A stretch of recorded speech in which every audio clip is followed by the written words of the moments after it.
Com o VIVO Y21D em mãos, vou mostrar como alterar o tempo de espera da tela neste aparelho.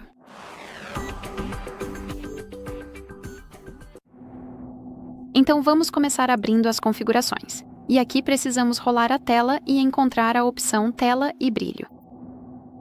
Depois vamos localizar a opção Tempo Limite da Tela e, como você pode ver, aqui temos algumas opções para escolher.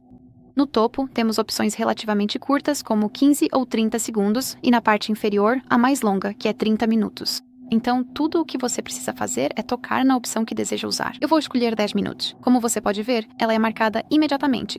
E ao voltar, você pode ver que está notificado bem aqui, o que significa que, a partir de agora, após 10 minutos de inatividade, este aparelho irá apagar a tela. Certo, então é isso. Muito obrigado por assistir. Por favor, clique no botão de inscrever-se e deixe seu like.